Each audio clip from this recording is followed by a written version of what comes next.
Hey, what's up, guys? It's me. I'm back again. This one right now is going to be a little book review, the first one that we've started, and it's a little known book. I don't know if a lot of you know about it, but I think it's been an awesome book.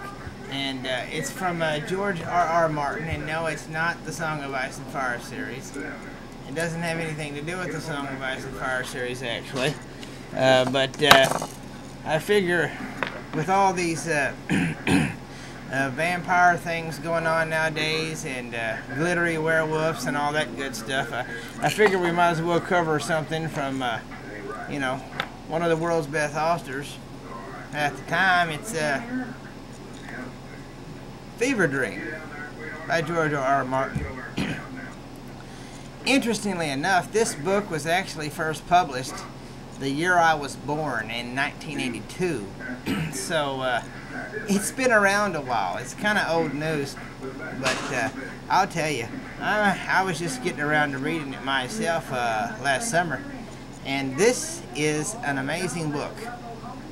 I know George R.R. Martin, everybody knows the whole HBO series with, you know, Game of Thrones, and obviously that was named after the first book of the Song of Ice and Fire series, and everybody knows about that by now, duh. But, you know, George R.R. Martin, obviously, he's worked on all kinds of other things, you know, Beauty and the Beast, the TV show. He's wrote all kinds of different science fiction novels, and you know, and so, I mean, this was his foray into vampires, and I guess you could say it was kind of like Bram Stoker meets Mark Twain, or something like that, you know, kind of. And it is. It's kind of neat. It kind of goes back into the Deep South, and it's a story that begins in. The setting of the story is obviously in the plantation South, pre-Civil War era. So we're talking, you know, about 1856 or 1857, around in this area, about the time of the Missouri Compromise and all that type of stuff's going on. So, you know, tensions are hot in America at the time, and you've got all these things going on. It's the backdrop for this amazing story, obviously, that, you know, and then of course you add vampires in there, and now these aren't just your regular average vampires. I mean, obviously these things are just slightly different, and you'll see as this thing goes on here that these are not your average vampires. These are not your Alice Rice vampires, and they're most definitely not your Stephanie Meyer vampires.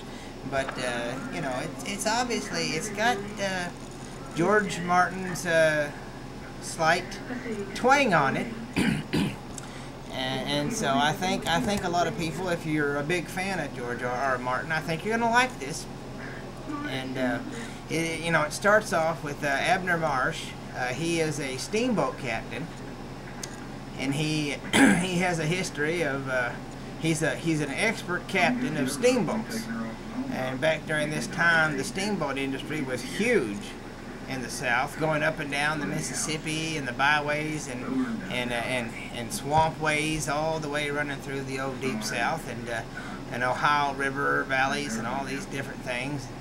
Me coming from around the Arkansas River, I mean, steamboats all down the thing, all the way down to St. Louis, from St. Louis down to New Orleans, all that good stuff. But so steamboats were really good. And another thing that George R.R. Martin does is the same thing he did when he was doing, you know, a Song of Ice and Fire series, with all the Renaissance and the War of the Roses and all the stuff that went into researching things that went into making that such a success, and the feudal system of Europe, and all of that stuff that we all know, the feuding houses, and you know, he did the same type of thing with the steamboat industry.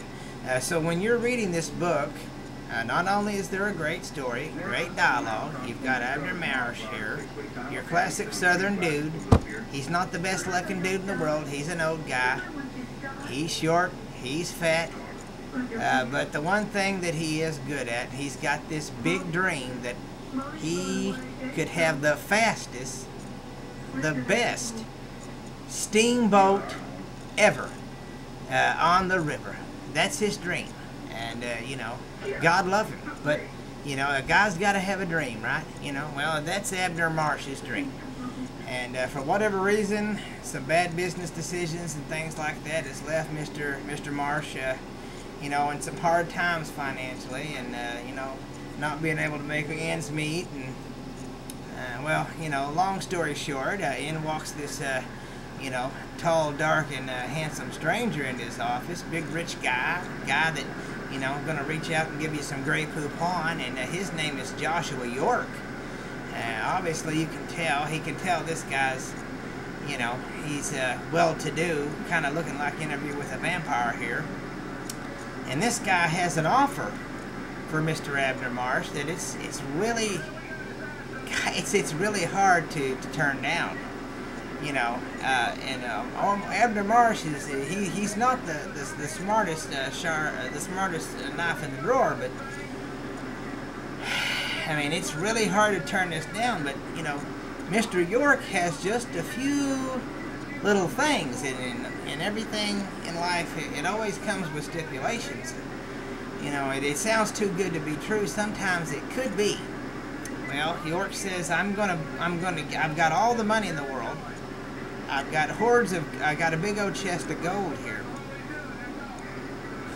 Not to give anything else away here, but money is no expense. Let's just put it that way. Okay, I can build you the biggest boat down this river, and I want you to teach me how to drive this thing. And we're going to go this whole river, and I want to learn how to be a steamboat captain. But I only ask a few rules, obviously. Don't ask any questions about the guests that I have upon board. And for no reason whatsoever, come into my room when it's locked. So, that being said, obviously you can see the setup here for this thing. But anyways, as you go on, things start slowly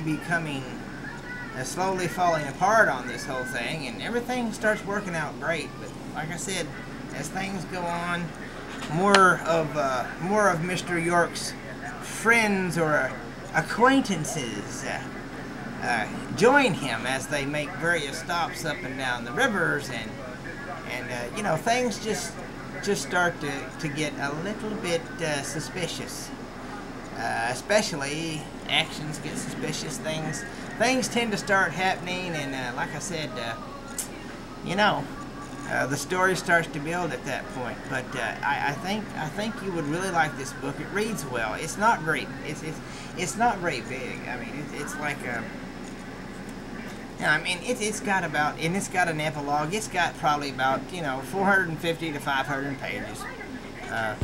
I finished this sucker about, you know, 2 weeks, but it was because people kept bugging me at the checkouts, and it was hard to finish it. But it is a miraculous book.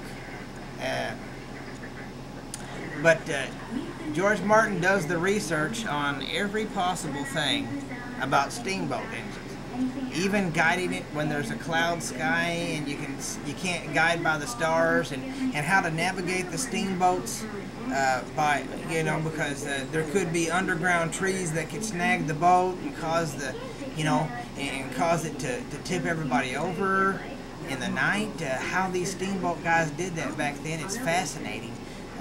Small, minute details like that, George Martin covers to a T. And just little things like that tend to make the book so much more better, because you're not only getting a story in a book with characters that's great, but you're getting attention to detail, which is a key you know, if you're going to talk about tacos, well, then at least know how to make a taco, you know. But it is an outstanding read. It's the only book in the series, and I think recently they've come out with a huge deal of graphic novels that are awesome. The graphic novels for Fever Dream is awesome. You know, and like I said, it's an amazing book. I think you would like it. And there's another one here. This is his only vampire book, but we're also going to have a review of Martin's version of a werewolf book, The Skin Trade, which you gotta have to buy a compilation to get the story. But we'll get to that at a later date. But I highly recommend it for your bookshelf. It's one of those one-offers. You know, there's no sequels to it. They said there's Martin himself said that in the future he could possibly go back and do a sequel to it, but we know how he does that kind of stuff. Anyways, I just thought that was one of them on my bookshelf here that I would get out of the way and share with you guys. That it's a good read from a you know, that a lot of people know about, from a well-known author. And from my bookshelf to yours, keep on reading, and it's always good to have one book in the chamber so you're never caught without one. Hope you have a good night, and let's see, keep on reading and keep on dreaming, people.